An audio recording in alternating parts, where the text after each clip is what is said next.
It's Thursday, everybody. It's sports time. Let's rock. I'm Ricardo Lightman. This one goes out to Devonna and D'Avril down there in the hood. You guys be safe down south. Well, the girls on court in St. George's Gym, the 23rd edition of the Tip-Off Basketball Classic. Let Kimberly Mullings fill you in. The first game played was between the Lucayan International School and St. George's High School. The Lady Buccaneers taking that game 15-12, led by Carly McBrayer with 11 points and Shindira Munnings with 3 points in the loss for the Lady Jaguars. The Lady Wildcats of Jack Hayward, led by Delia Rigby, scored all 10 points for the team, fell to the Lady Blue Jays of 8 Mile Rock. Duanique Lightbourne had 8 in the win. That game was followed by a matchup between BMES and Tabernacle. BMES coming out on top with a 20-18 win. Player Raquel Saunders says that the Lady Warriors got off to a rough start, but she's happy with the end result and remains confident in her team. We prayed up before the game, so we automatically knew that if we trusted in God, we would have come out there with a win, and so did we. We still have a lot of things to work on, besides performance-wise, but we're building our team chemistry, and I think once both of them combine, we should be a great team. Carry this championship. The game was played down to the wire. At the end of the second half, the Lady Falcons tied the game 16 apiece. Paula Green netted 10 for the Warriors, and she says she knew the girls had to keep passing the ball to make some plays during the additional 2 minutes. Try to get a man open, cut it, make a screen so the man could get open. And that's what we wanted to do, to execute and pass the ball and, we got to play the ball. Green scored the final layup with 4 seconds on the clock, and she says she knew she had to do for them to win. I tried to take my time and make the layup. I cut and pass and, try to get open so the man could give me the ball so I can make the layup properly. It's just about taking your time, because if you rush the ball, you don't want it to miss. Kimberly Mullings, ZNS Total Sports. Now the boys play their semifinal games, and let me tell you that the Tabernacle Falcons defeated Jack Hayward 45-42. They're now into the finals. Folks, Franco Miller, a 20-point game, and Tremaine Ferguson with 12. And St. George's Jaguars over Sunland, 52-51. Devontae Jennings with a 12-point game. And for the Stingers, Brandon Meadows, they had some 21 points. They're going to play the finals on Saturday. The Grand Bahama Sports Academy, Sports Complex is the venue for the Grand Bahama Academy. Talia Hall, she doesn't like track and field. Why? She liked to wear heels, but she did give you this report.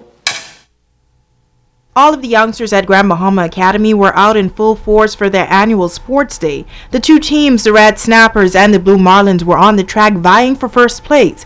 Principal Avani Wellington says this year things are a bit different. It's a Blue Marlin, but now I'm acting principal. I have to be for both teams.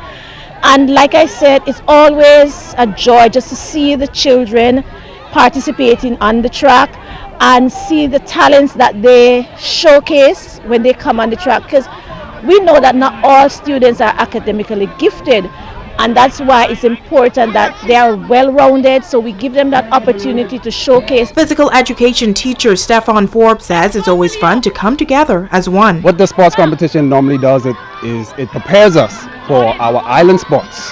That is actually next month. Students have been preparing individually as well as during PE classes. I've been preparing them for the upcoming events, and we have a lot of students that are very well prepared and ready to take on anyone on the island. House captain of the Red Snappers, who are the defending champs, and house captain of the Blue Marlins say they are proud of their students' performance. They thought that we wouldn't have one after 7 years, but as I said last year, nothing but the blood, only the blood of Jesus.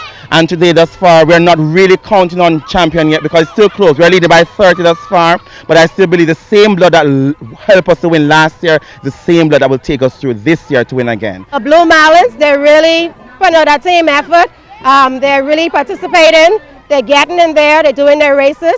And win or lose, trust me, we are just having fun.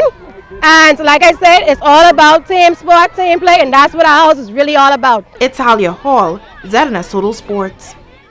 Guys tired. The Grand Bahama Track and Field community also receiving some much needed financial assistance today. President of the Bahamas Athletic Association, that is Rosemont Carey, was on the island along with other executives of the B3As to present 8 checks to the 8 active track and field clubs here in Grand Bahama. And Carey says the funds are to assist those clubs in getting back on their feet after Hurricane Matthew. The devastation that was felt by our clubs, our athletes here on Grand Bahama during the recent Hurricane Matthew. We understand how that was compounded by a already depressed economy, and We are our brother's keepers within the Federation. And given that the hurricane relief, the quick relief, was one of the initiatives was by the member clubs in Nassau to assist our Grand Bahamian athletes. Well, 8 clubs, that is the Fast Track, Kenyan Knights, Golden Eagles, Falcons Athletics, Nemo Athletics, as well as Rocks Athletes, Unique Athletics, and Speed Begins. The GB3A's President Aram Lewis and Second Vice President of B3A's Norris Bain said, "Thank you very much for the assistance." These checks will go a long way towards the clubs rebounding from the devastation of Hurricane Matthew. We truly appreciate it, and it speaks to our commitment to support each other. Thank you, Madam President. Thank you to Sandra. Thank you to Dexter.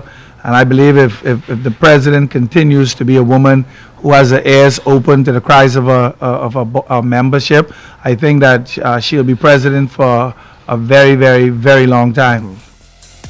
And don't forget also tomorrow you're going to have St. George's Jaguars on the track. And let me tell you, track and field is rocking. I just love it. That's a look at your sports tonight.